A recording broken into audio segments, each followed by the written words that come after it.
seminar on AI history. This is co-organized by ESG and the Waterloo AI Institute. It's my great pleasure to introduce Professor Thomas Haigh. Thomas is a CS historian who has a background in computer science. He did his undergraduate studies at the University of Manchester. That's the institute where Alan Turing spent 6 years working on the first stored procedural machines. And he then did a Ph.D. in history at UPenn, and he has been he's the chair of the history department at University of Wisconsin-Milwaukee. So Thomas writes extensively about different aspects of computer science history, from the history of my field, which is database management systems, to history of the internet, and most lately about AI. And you will know him from some of the bios and sort of blurbs he writes on the Turing laureates. So when you go to ACM's website, some of those are written by Thomas. And he's interviewed many interesting people in the history of computer science, including our own history here at Waterloo. So you can ask him about the history of Maple, OpenText, all of these things. He's got a ton of stories. And I knew him from his writings on the database history. And if any one of you, I don't see many people here, but if my graduate students who take the grad seminars that I give, the first lecture is always one of the articles written by Thomas on the history of database management systems, an excellent writer, and I really enjoy his articles. And today, he's going to tell us about the history of AI. He's got an upcoming book on this topic. What was the name? Artificial Intelligence, the History of a Brand. Yeah, Artificial Intelligence, the History of a Brand. He's got an upcoming book, and today he's going to tell us about the history of AI. So, thank you very much, Thomas.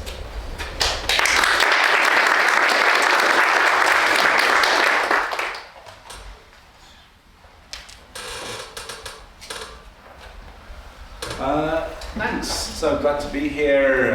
You've all been making me feel very welcome over the last 2 days. So I became a historian from 1995 onwards. My most recent book is a big fat overview history of computing, co-written with Paul Cerruti from the Smithsonian. That's 185,000 words. It's about 500 pages with the bibliography and the references and all that.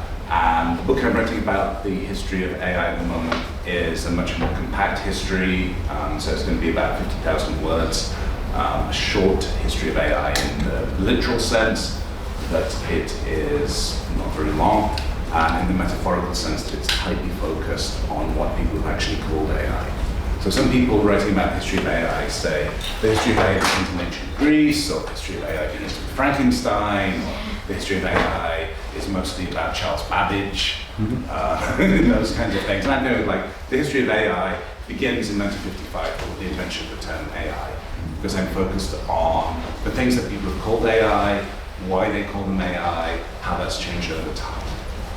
So in that sense, that fits with the idea of AI as a brand, because it's about why has it been advantageous for people to call some things AI at some times and places and not at others. So people tend to assume, you may not, because you probably know the area better, both that there's been continuity over time in terms of what's being called AI, and that the things that are called AI have all got some kind of direct and fundamental connection with cognition in the way that other pieces of computer science don't. I don't think either of those things is true, but that underlies the approach that I'm taking. So if you're curious about this, I've already published a series of 5 pieces in Communications for the ACM, where I'm a regular contributor. The talk today is going to focus in depth more on this first piece about the origins of AI and its early connection to the establishment of computer science. Then second piece is about the 70s, which I claim was, contrary to popular belief, not an AI winter. I talk about the AI boom in the 80s and how that went bust, and expert systems and so on. Then I talk about all the interesting things that happened with AI in the 90s, when it was out of fashion. And then the last piece is ChatGPT, the present day, and the redefinition of AI around neural nets and deep learning. So those are about 20,000 words. So in a way, that's the book, compressed by a factor of 2.5. And then I've got room to go in a bit more detail, talk more about people, do a number of case studies in the long version of the book.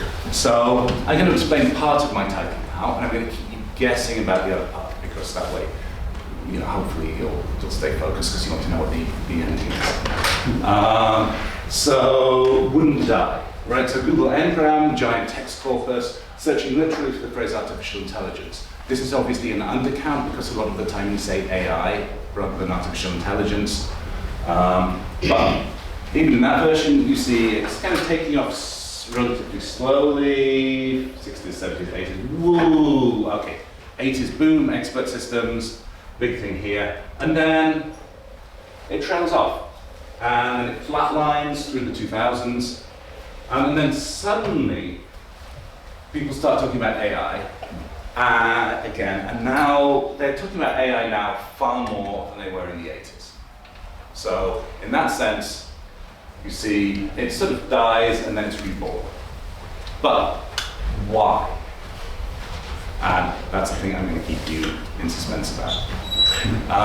So I'm just going to say a little bit to give you a sense of some historical continuities here. So at the beginning of the book, also, I talk a bit about the present day claims being made for AI, and also how many of the same claims were made in a very similar way historically about fundamentally different technologies that were also called AI.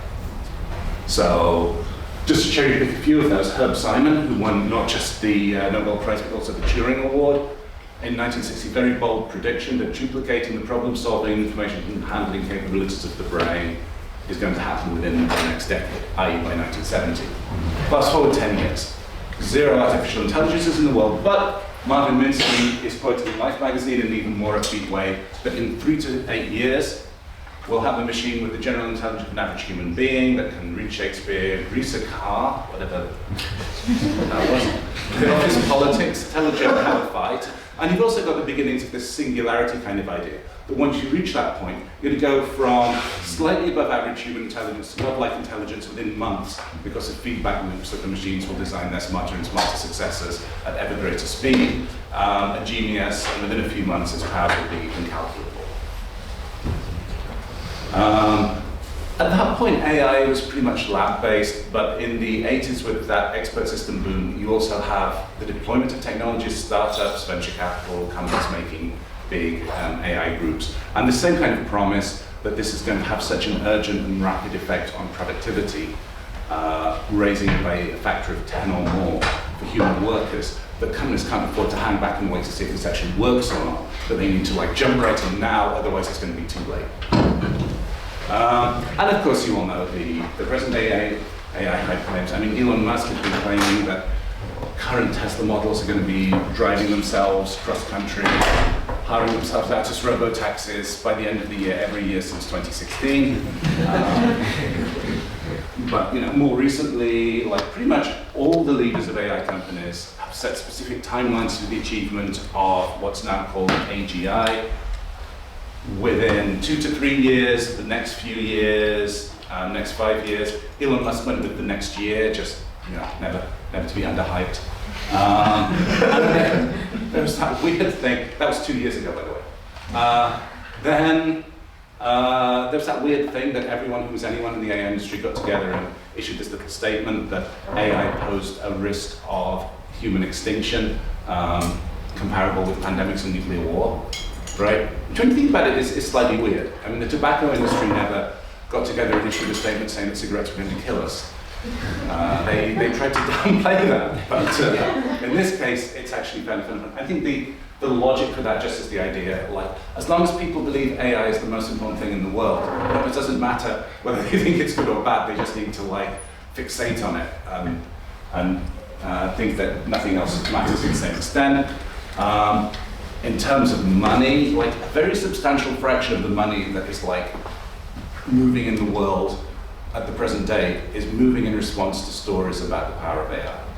So OpenAI recently set 2 records within about 12 months for the largest ever venture capital rounds, $6.6 billion, and then it blew that away this year with $40 billion. But last year, Sam Altman claimed to be seeking $7 trillion, right? That's a whole, like, 3 extra zeros in funding, which some people thought was kind of delusional, but also it represents the scale of the ambition. So to truly seize humanity into the post-human era, build all the chips, the data centers, like, he just added 3 zeros to the amount of money that was needed. And that is equivalent, I think, to all the money that the world's combined militaries spend in 3 years, for example. It's, you know, a scale of investment out of proportion to anything that's ever been made in there, ever. And I think, you know, because government's getting in on the act, claiming credit for things. So that's going in the general direction. And the main part of the talk, I've got 2 reasonably large parts. So AI, the birth of a brand, that's focused on the things that I outlined for the 50s and 60s in the first of those CACM columns. Why I call AI a brand? So we'd be here for hours if I went through everything in comparable detail. So I'm going to fast forward through the rest of the history, just giving you a few examples of what I'm talking about while I talk about how and in what senses it makes sense to consider AI as being a brand. Then why the brand wouldn't die, that's the conclusion where I deliver on my withheld promise to explain the title. And then the 4th section is literally 1 slide. So, don't worry if it seems like I'm stretching for a very long talk, because only the first 2 sections have got much in them. So one of the points here is you might assume that the beginning of AI is the first time that people talk about computers as being like brains or computers thinking. And interestingly, it turns out that's just not true. So about 10 years earlier, with John von Neumann's famous first draft of a report on the EDVAC, which first lays out modern computer architecture, he at this point has been spending a lot of time hanging out with the people who were about to invent cybernetics. They're calling it the Teleological Society at this point, not cybernetics, but it's basically the same ideas. So this is one of those things that everyone mentions and no one ever reads. And if you actually read it, you're going to find it's a bit stranger than you expect. In part because he doesn't talk about computers having subsections. Things like the central arithmetic unit and storage and memory, he calls organs. He doesn't talk about it having logic gates. He talks about it being made of neurons. And he doesn't talk about the logic gates turning on and off.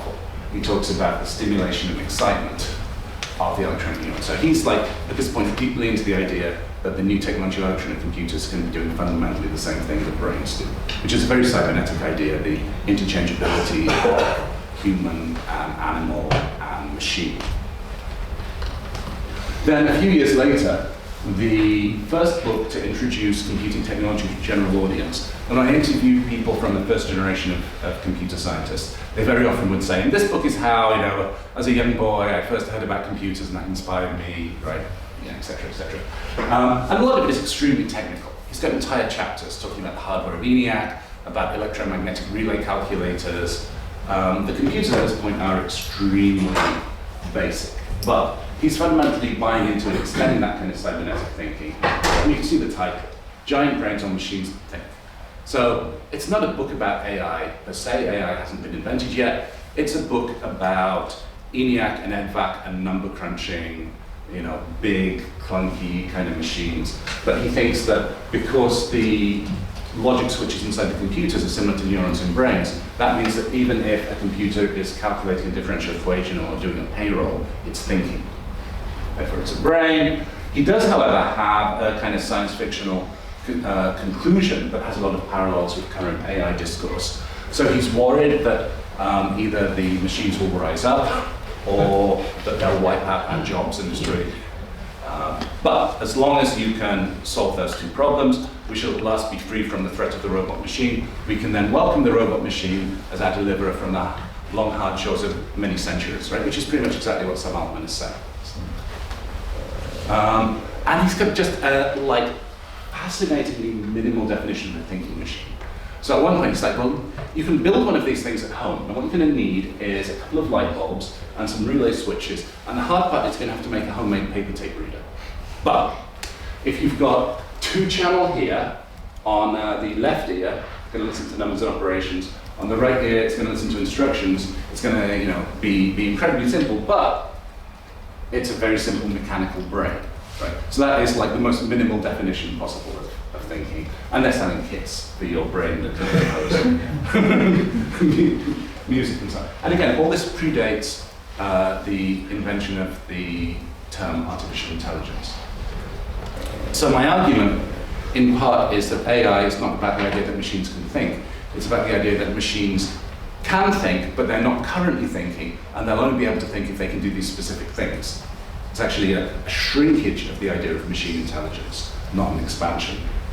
The AI brand is first deployed in a letter to the Rockefeller Foundation seeking funding for a meeting. The letter's 1955, the meeting happens in 1956, the summer research project in artificial intelligence, and it's remembered as like the founding meeting of AI. So John McCarthy and Marvin Minsky were two of the organizers, and you can see them on the picture, I think so. Let's see. Yeah, there's McCarthy, there's Minsky, there's also Claude Shannon, and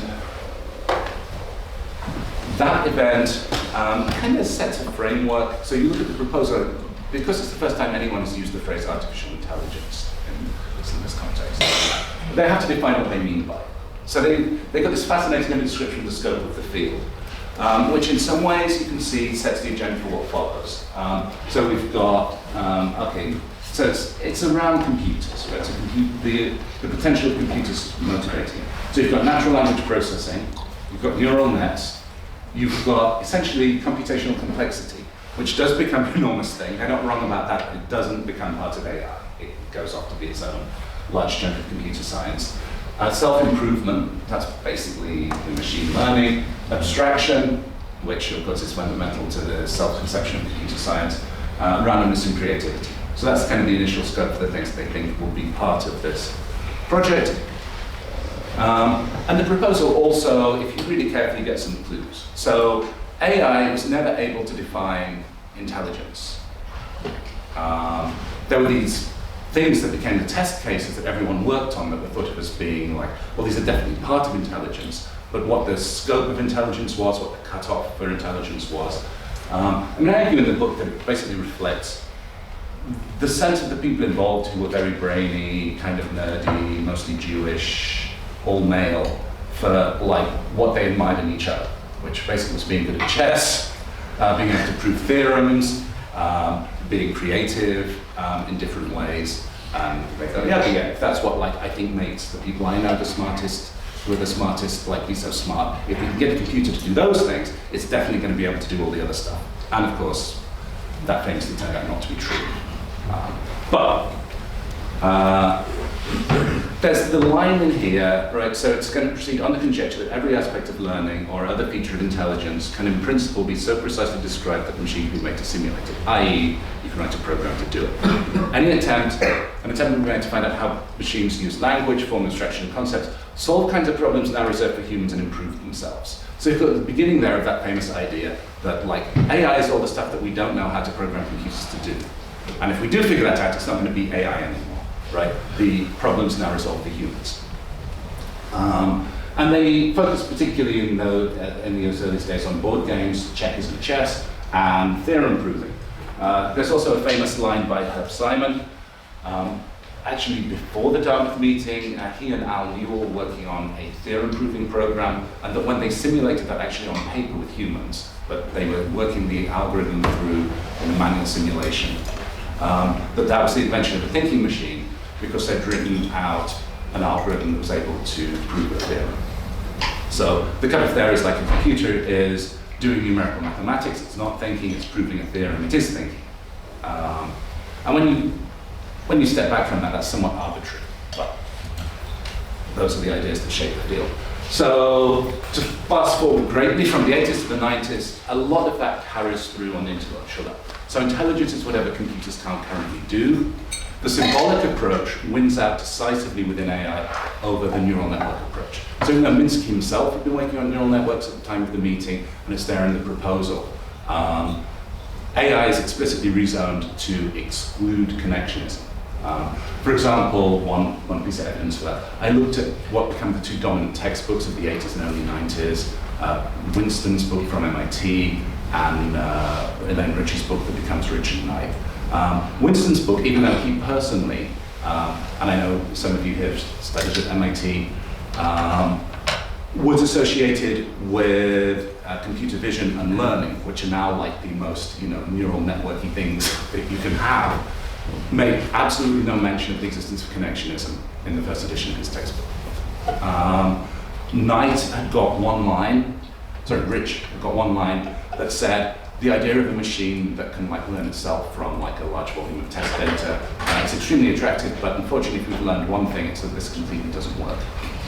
The rest of the book made no mention of it. So you've got fundamentally symbolic approach, search is the core technique. Early on, the effort is to find general purpose reasoning methods that can work across tasks, with the idea that if you can solve chess, that's a test case that is going to solve so many other things as well. There's an assumption that the human brain is, on some level of abstraction, working exactly the same way. Famously codified by Neil and Simon in their Turing Award lecture that talks about the physical symbol system hypothesis. So, sure, the brain's made of meat, but it's fundamentally rearranging symbols just the same way that a computer program is. When things were into difficulties in the 70s, there's increasing focus on knowledge representation, both in terms of expert systems and in terms of ways of representing knowledge in some kind of structured graph things as a way of responding to some of the criticisms. Institutionally, and I think this is something a lot of people writing about the history of AI from different perspectives aren't fully appreciating, AI was fundamentally entwined with the development of computer science. So, in 1955, there's no such thing as AI. There's also no such thing as computer science. They both have to be invented. And they're invented at about the same time in a lot of the same places. So the Turing Award, first presented in 1966, is part of the effort of institutionalizing computer science, as they say here. There's the Fields Menu, there's the Nobel Prize, we need something like that for our new discipline. And of course, who they give it to is a way of saying, who are the people they want to put forward as the poster children for this new discipline that they can be proud of, but also capture what computer science is supposed to be doing. And so 4 of the first 11 winners are the so-called 4 founders of AI, Lindsay, McCarthy, Neil, and Simon. But institutionally, the MIT's AI lab is founded by Lindsay and McCarthy. McCarthy goes to Stanford and founds the Stanford AI lab. There's also a lot of AI happening at SRI, which is increasingly detaching itself from Stanford during this period. And there's Carnegie Mellon, where Neil and Simon are. That wasn't even Carnegie Mellon at this point, and they are substantially responsible for elevating its status to a major research university. MIT and Stanford were already in a league of their own in terms of federal funding, as essentially charter members of the military-industrial complex, getting funding from ARPA in particular on an extremely easy and informal basis in very large quantities, which makes possible the development of AI in those places, particularly MIT in conjunction with Project Mac, which also develops time sharing and a bunch of other fundamental computer technologies. So those founders of AI in that period, just as computer science programs are getting started, are also founding AI labs in these places.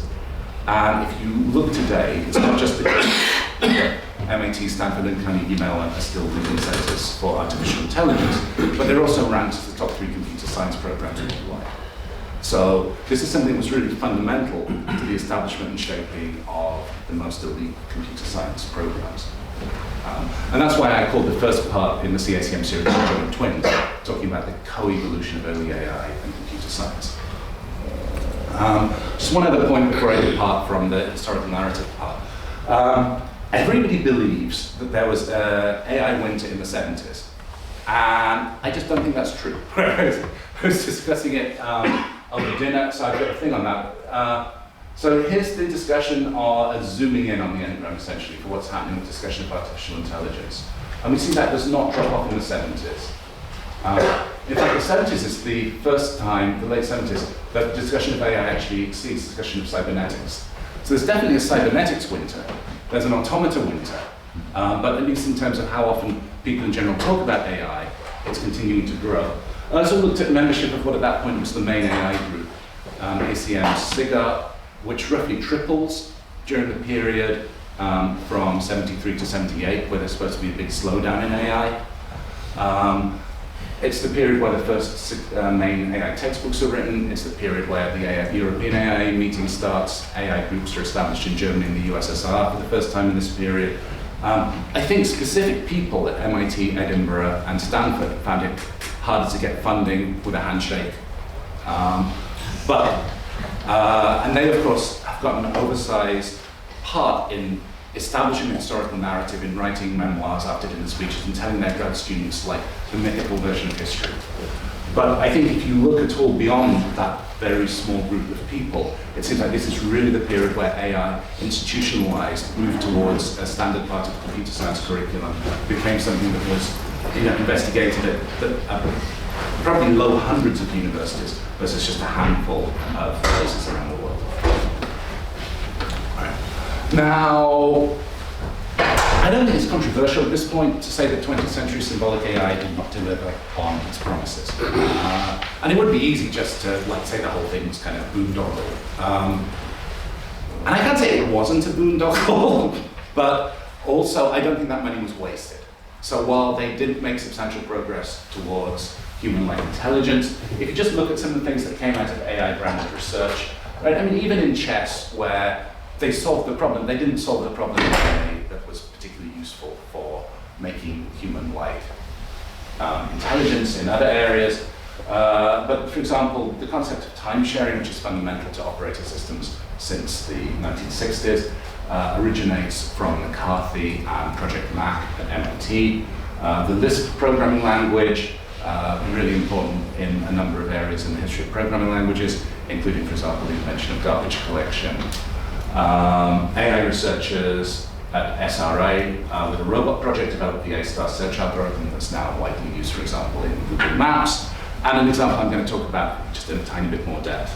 AI researchers created the techniques underlying modern speech recognition and voice assistants, although whether that's called AI or not is an interesting story that I'm going to return to in this next section. So I think the money was well spent. And they, a bunch of smart people given cutting-edge technology and a chance to play with it and follow their creative impulses. And they produced stuff that was valuable, even if it wasn't the things that they said that they'd produced. All right, why do I call it the brand? Well, sometimes people hear that and they think, oh, I'm saying AI doesn't matter, right? I'm kind of trivializing it. And that isn't true. So I also identify not just as a historian of technology and computing, but as a historian of capitalism. And in that context, I know brands are important. So does anybody know who this guy is?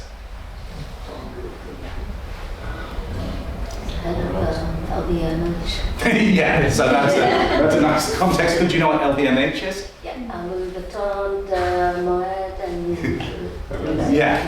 So it's an amalgamation of many of the most valuable luxury brands. And in 2024, this guy, Bernard Arnault, and Elon Musk were trading backwards and forwards the title of world's richest man.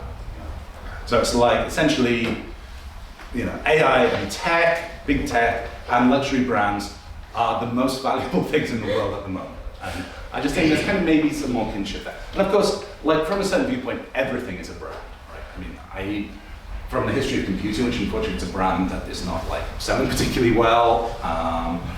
DEI was a brand that was big and now, sort of had this abrupt reversal in the US. The Ivy League or Oxbridge in the UK, they're sort of brands, look the value of a degree from an elite place, and essentially it's a brand.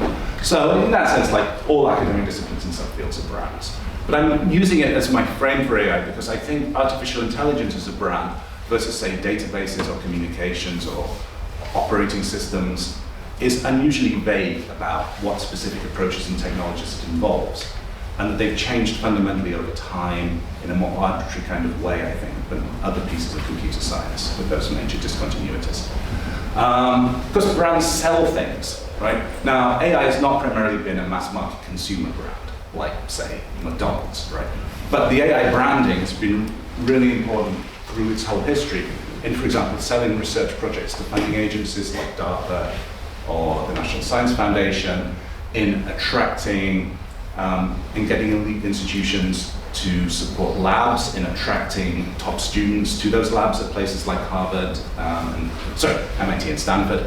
And at least during the boom of the 80s and very much in the current moment, in selling startup companies to investors, in selling corporations on the idea that they need to set up research groups and development groups, and in selling funding initiatives to national governments. Brands also demarcate ownership, right? So that is the literal original sense of a brand, you know, like using a hot thing to stamp a symbol into the flesh of an animal that you own. And commercial brands are very tightly managed and controlled. Now you might say, well, that's a difference, right? Say the Chanel brand, very clear ownership, AI, ownership. In a sense, it's some kind of collective property. But my argument is that there's been a kind of de facto cartel at different points that control the AI brand. So basically, Carnegie Mellon, MIT, and Stanford had the power, by doing or not doing certain kinds of researches in their lab, to define what were AI problems and what weren't. And in the present day, there's a small number of very well-funded companies that are seen as the only groups that are able to substantially shape the development of foundation models. So I think you could make the case that AI has got a de facto ownership by some kind of cartel through most of its history. Less so in the 90s, actually, which I think is a really interesting period. McCarthy himself acknowledged this when he said, why they invented the term AI rather than just reusing the cybernetics brand is that cybernetics was strongly personally associated with Norbert Wiener, and he just didn't want to deal with the guy, either as a guru or in having to argue with him and try and redefine cybernetics. But if he came up with his own brand, like, he could be the guru, basically. And it's striking to me, I mean, just a piece of evidence there from Machines Who Think, the first overview history of AI. So in 1977, the International Joint AI Conference, there were 9 invited keynote papers given. So in terms of the founders of AI and those institutions, 3 by Simon and 2 of his former students, 1 by the student of one of those students, 1 by McCarthy, right? So that's, I think, 6 out of 9. And that the number of people coming from those 3 centers was surprisingly dominant on the program, despite the growth of the field. I found 7 AI textbooks published between 71 and 77, 8 authors between them. All of them had an MIT or a Stanford degree. I also looked at the inaugural fellows of what was originally American Association for Artificial Intelligence. 15 of them worked at or had a Ph.D. from MIT, 19 from Stanford, and 13 from Carnegie Mellon. Right now, anyone read The Economist? So it's got, I actually recommend it, but it's got a sort of upscale, like global elite kind of branding and readership. So one of the things that is always advertised there is Patek Philippe watches, which cost like $50,000 plus. And it's an aspirational thing, and I think they just keep showing you those ads year after year after year with the idea that it's going to sink in, and eventually maybe you make it rich, and then you're going to think, oh, yeah, sure, I'll buy one that'll be an heirloom, it's aspirational, I finally made it, oh, I always saw those adverts, now I can buy one, right? So that's like an aspirational brand. And to a striking extent, AI is aspirational brand. So part of that's the name. Right, artificial intelligence, and you'll say to them, like, does artificial intelligence, does that exist? And for most of this history, at least, people said, well, no, but we've got some ideas, and we think we'll make it eventually. Which is not to say like databases. It's not like the database people were decade after decade saying, well, we've got some good ideas and we think we'll run a query soon. I also like to say, it's kind of like if economics was called universal prosperity. Right? You're naming the discipline after it's so far like unachieved ultimate objective. And it's also, so it's aspirational in that sense, it's also aspirational in the sense that AI research, because it's been about programming what couldn't so far be programmed, has always needed the biggest, most powerful computers that are expensive, and therefore work has always been centered at the best funded universities and richest companies. Right? Interesting departure from that, of course, with the days when famously they're figuring out how to run neural nets on GPUs, and it's happening in someone's bedroom in Toronto with consumer-grade hardware. But for most of AI's history, it's certainly been true, and it's very much true today again, that you need like the best money, the best access. Brands also compete for market share. So if we push that history forward a bit, we see AI is really surging up, not just past cybernetics, but also past operations research, past heuristic, those other kinds of terms. So AI ultimately, in this space of different identities for things that are kind of connected to each other, is definitely, by the 80s, dominant. And brands impute quality. So, you know, if you're going shopping for a nice bag or a nice car, right, most of us are not automotive engineers who really understand, you know, the difference between different kinds of suspensions and so on. And we're not like experts on leather who can, you know, feel the leather and look at the stitches and figure out, like, is this really top grade, like, extra good workmanship, or is it kind of mediocre? So we just tend to rely on the brands to impute qualities, right? We know that Coach or Chanel are supposed to make really good leather bags, and we also know that other people are going to see the logo and know that we have a really good leather bag. And the same, you know, with a BMW. Like, you know it's supposed to drive nicely, but you also know it's going to impress, like, probably a lot of your friends, particularly guys. But you can kind of talk about that. And in a similar way, brands unite otherwise distinct things. So Chanel, I think, like, perfumes, particularly number 5, is like the historical core of the Chanel brand pre-war. But then you also can buy a lipstick, you can buy a watch, you can buy a bag, and they've got the runway fashion line. And, like, what makes this a great perfume does not in any literal sense translate to the lipstick, right? The lipstick isn't going to make you smell good.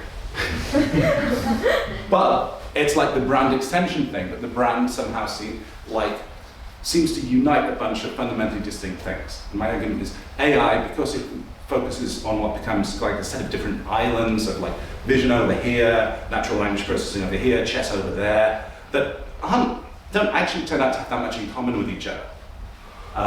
But they exist, they're kind of united by the AI umbrella, and the implication that they're all part of a larger project towards unlocking the secrets of human cognition. Or, you know, the guys. What does the sweatshirt really have to do with the sunglasses have to do with the car, right? But you probably can't afford the car, so you're going to buy the sunglasses instead.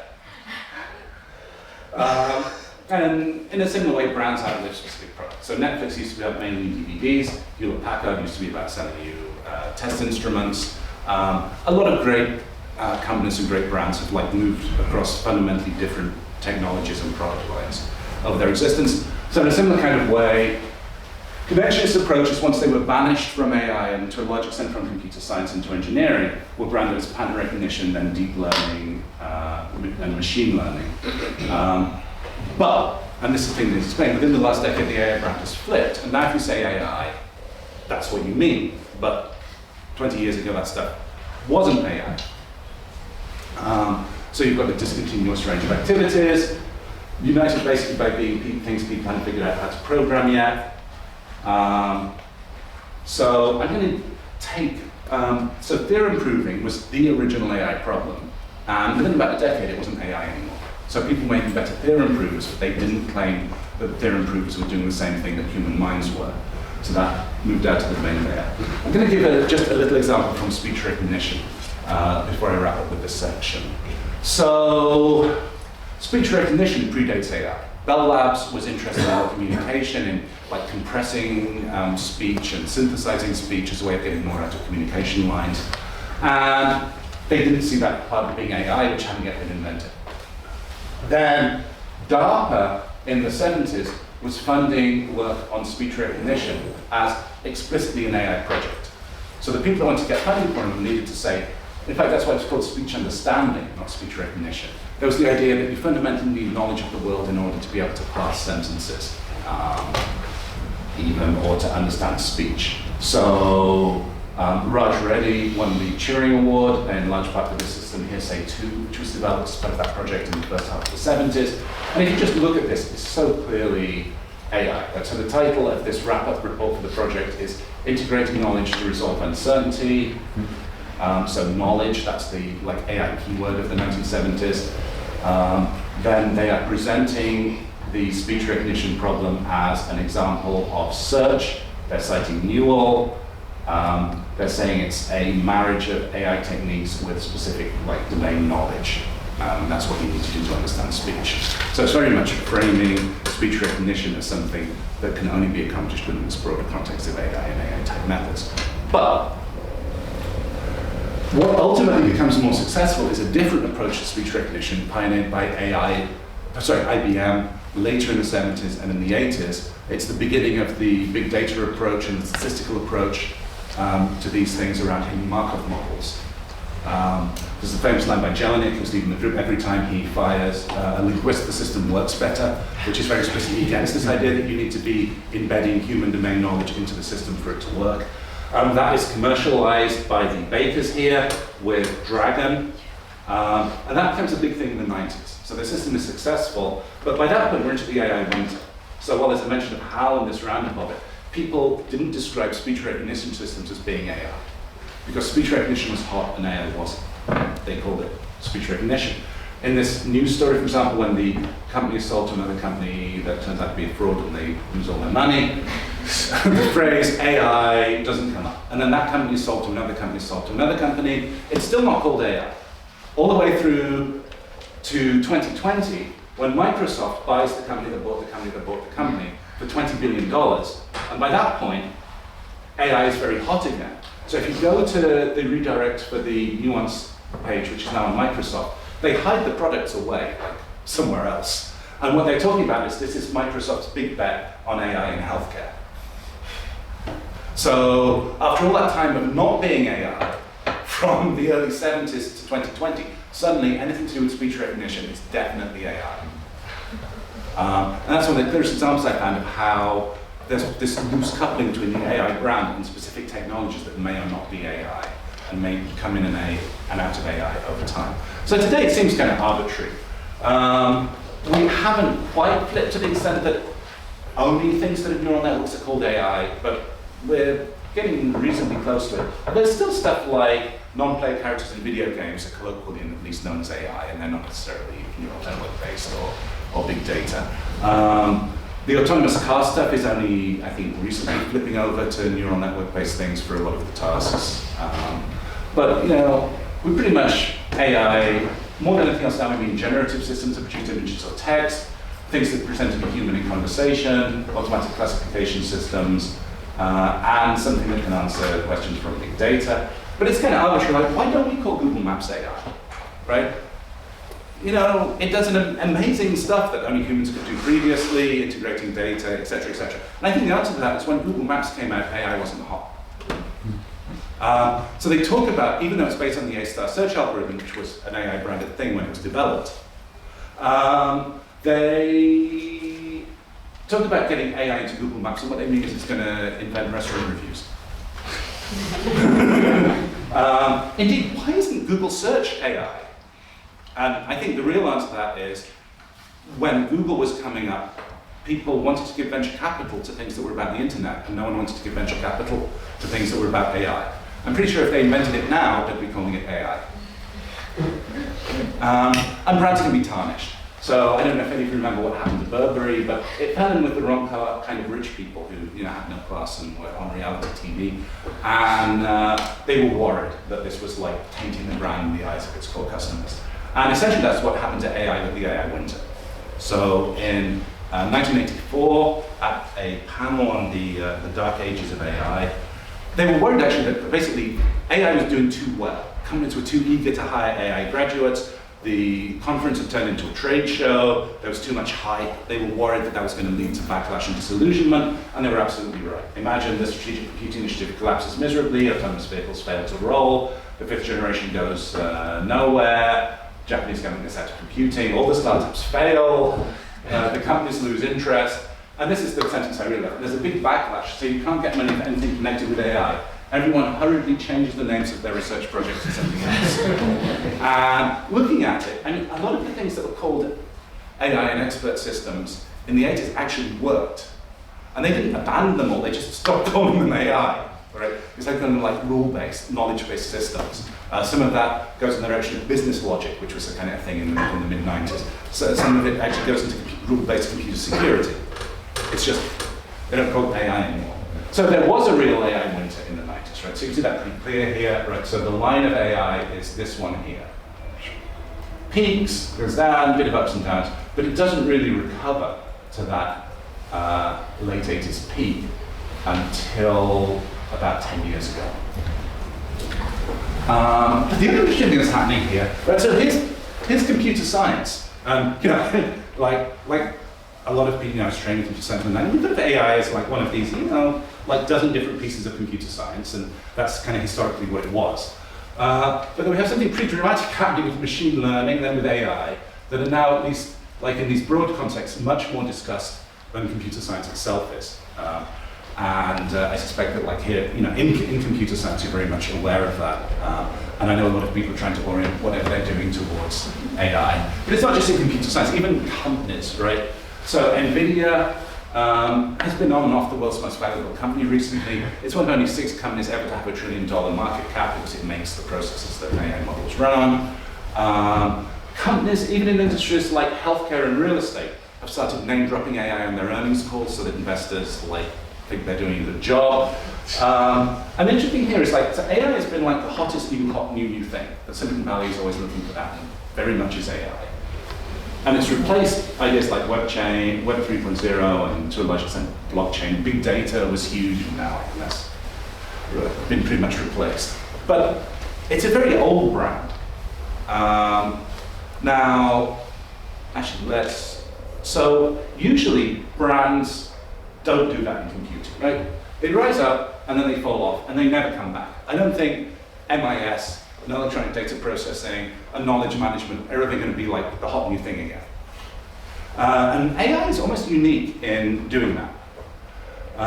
Now, I don't think it's controversial to say that its current rise is very much associated with chatbots and GPT in particular, tying with the Turing test, which interestingly AI researchers got really embarrassed about by the 70s and tried to downplay. Because why on earth would you define non-human intelligence in terms of the ability to pretend to be human, right? It doesn't actually make any sense. And then, of course, there was a rise and all that. And while GPT itself is a language model, right? I mean, ChatGPT is very clearly packaged deliberately to pretend to be human in a way that the model itself, I don't think, it could be responsible for. And it tended like a fascinating shift. So I drew fairly heavily on Michael Woodbridge's Brief History of Artificial Intelligence for Insider History, published in 2021. And at that point, he is just really dismissing chatbots. They're saying they make researchers grow. They're just canned scripts, admitting ChatGPT isn't that, but they're not AI. They're superficial. They're uninteresting. And you flip now to you say AI, someone probably thinks chatbot. Right? That's a pretty fascinating and rapid redefinition of the AI brand. All right. So why this unique thing, right? In the thing where people are always looking for the new thing, where anything computing that is widely deployed just starts to seem a bit tarnished and disappointing in comparison with the next big thing, the new hype. So we've got this point at the moment, the leaders of AI companies are insisting that current AI approaches work, that to achieve human-like general intelligence, all they need is a bunch of money, a few years, to fine-tune, scale up, and deploy. As a result of this, most jobs are going to be automated. So we're headed either for massive unemployment and the collapse of civilization, or for a post-work utopia. But tech developments are happening faster than ever with the whole singularity thing. So we're not just looking at human intelligence, but we're looking at godlike intelligence very shortly thereafter, as Martin Minsky said back in the 70s. Therefore, this is an existential threat to humanity, but also a potential utopian rupture with our long history of war, disease, and toil. So it's essentially a religious thing. The rapture is coming, and we're either going to heaven or hell. And as a result of these claims, hundreds of billions of dollars of big tech spending and venture capital moving, and trillions of dollars of market capitalization among the big tech companies has been generated. And I think that is why they returned to the AI brand. Because while it was tainted in many ways as a research field, it was very much kept alive by science fiction. So from 2001, which Minsky himself helped to shape, to the Terminators and Cylons and all the rest of it, we've all seen repeatedly AI, a couple of things. First, we've seen AI basically come into existence really easily, often just spontaneously. So we're primed for the idea that the arrival of true intelligence is going to be a very abrupt, unexpected thing. And we're primed for the idea that this is going to be an incredibly important thing because in these films the AI is at the center of the story. And we're primed for the idea that it may well try and kill us, and we definitely shouldn't ignore it. And I think that's what they get with the AI brand. They wouldn't have got if they kept calling this deep learning. So that's kind of the answer to the question, right? That the AI branding has become so attractive again all of a sudden because it's anchored in those deeply established science fiction narratives. And just as a test case of that, ask yourself, if we said knowledge-based systems or deep learning poses an existential threat to humanity, it might seem less immediately obvious. And if I said large language models are going to kill us all, you might have some questions, right? It wouldn't seem nearly as intuitive, obviously, as AI poses an existential threat. So, my last slide, just summing up a bit with some continuities and discontinuities between the dominant meanings of AI in the 20th and 21st centuries. So we've got 4 continuities at the top, right? It was hugely hyped, now it's spectacularly hyped. It still needs the very fastest computers. It's still applied to a fundamentally arbitrary collection of technologies. And in practice, what most AI researchers are doing most of the time has got an extremely loose connection to understanding cognition. On the other hand, it was mostly academic, and now it's mostly commercial. It was government funded, now it's investor funded. It was symbolic, and now it's connectionist. It used to be all about heuristic search, and now it's about statistical prediction. The humans used to be manually formulating rules that encoded knowledge symbolically. Now the system is training itself from a mass of data. So the knowledge used to be explicit, now it's dispersed somehow over vast numbers of connection weights. And it was rarely applied outside the lab because, to be a little harsh, it didn't work. And now these techs definitely do something. They might not be delivering on AGI, but they certainly do a bunch of stuff. And therefore they're extremely widely applied on big tech platforms. And the story of AI has become, for good or mostly, I think, bad, like inseparable from the story of big tech's rise to domination.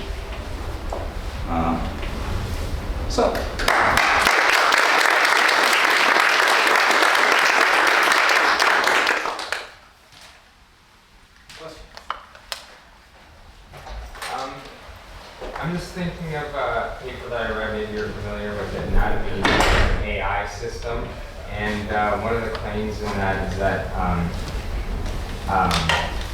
AI or large language models are part of this advance to try to quantify everything that can possibly exist and basically just give us a sort of numerical understanding of nature. How does that fit into the narrative, the sci-fi narrative of AI and the destruction of that AI and destruction of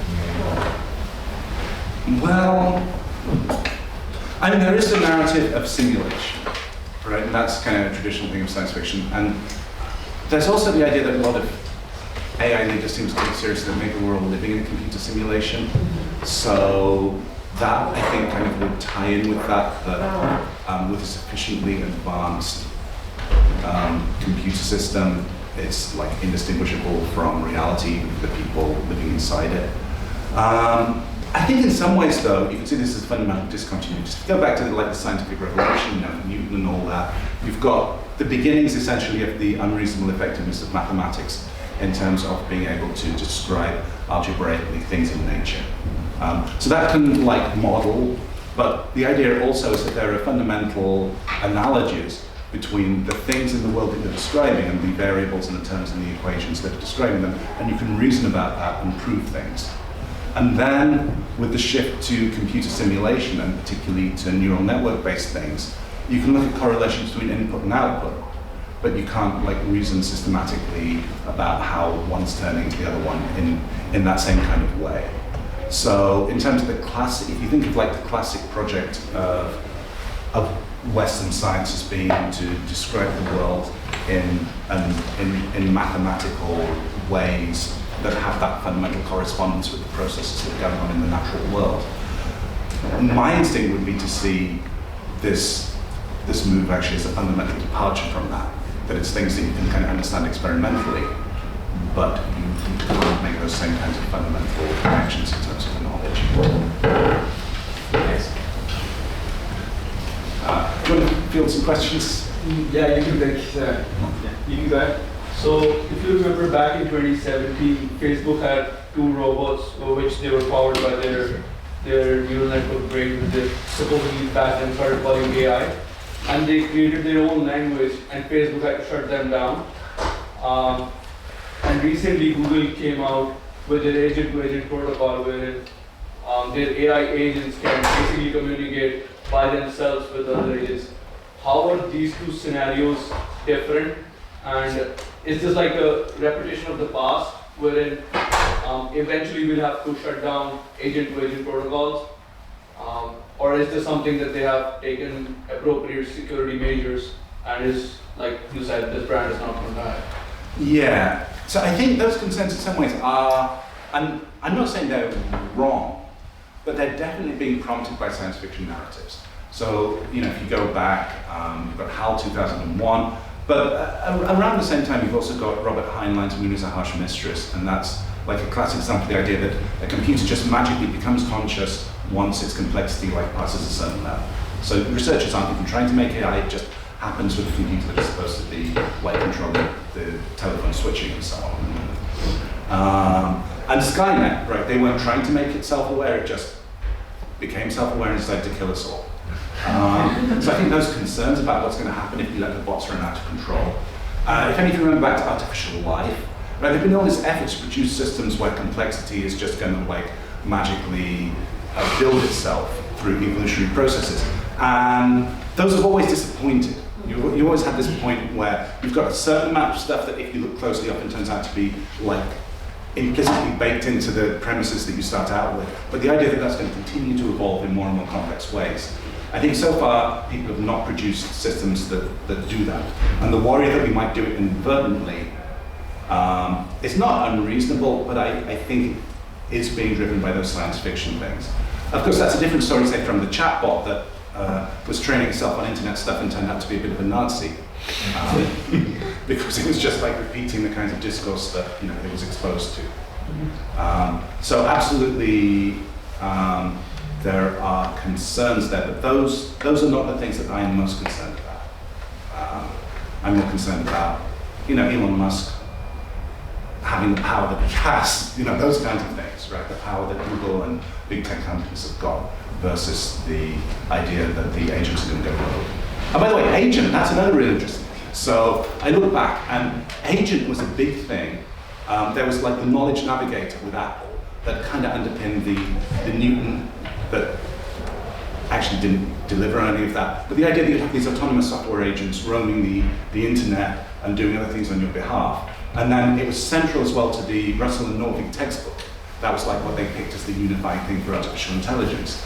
And then you kind of didn't hear about agents for a long time. And then just the last 6 months I learned that agentic is a word. Like compute, who knew? And that this is going to be like the most important thing. So that's another interesting example of something that was kind of there and then it slipped out and then it's just been revived in a huge way. Yeah, so thank you for your talk. I liked your summary slide, the previous slide that you showed, and I'm curious, parallels aside, there are discontinuities from the 20th century versus the contemporary. So at the risk of asking you to make a prediction, are we destined to follow the same destiny of 20th century AI going forward? Well, the place where I think there might be a similarity, there have been such definite promises made so prominently around the AI brand by the leaders of all the AI companies, essentially, that we really are 3 years, 2 years, 5 years away from AGI, and at that point the bootstrapping thing happens, and this dramatic rupture. But pretty much anything that happens short of like the end of human history as we know it is going to seem really underwhelming. If they don't achieve that, it almost doesn't matter what they deliver. I think it's going to be like a big disappointment. So if I'm right that the AI brand was revived because of that connection with the science fiction narratives, I think if it fails to deliver again this time on this huge scale, these texts undoubtedly have real applications. I find most of them a bit depressing because the generative stuff can't produce things that are reliably true. So it's most attractive for applications where you don't really care about that, like scams and propaganda and fake news and filling the internet with dreck and that kind of stuff. Maybe they'll fix that.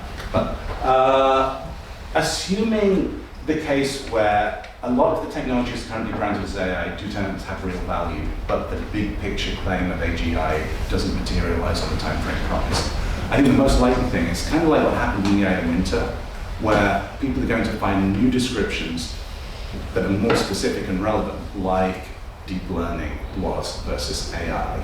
Or NLP, that's a fascinating thing of something that is like its own brand, that is kind of sometimes connected with AI in some areas, but also not in others.